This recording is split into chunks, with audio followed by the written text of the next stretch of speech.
Well, everything is finished now. The steak tartare is ready, as you can see. The eggplants are ready also. Just put a salad just around. You have the parsley just for the onions, and then we mix everything to make the steak tartare.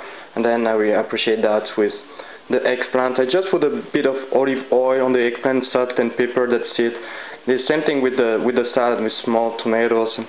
So that's good. I have vegetable meat. I have everything. So now I can enjoy just the dinner. That's very quick to prepare, very easy. Just to enjoy that with a glass of wine and just a glass of Gigondas from Maison Boischamp, of course. Like 2005, there are a lot of flavors, nice complexity. I'm sure it will be very good with the steak tartare. That will be just wonderful. I enjoy, and you can do the same. That's very quick. And see you next time. Bye bye.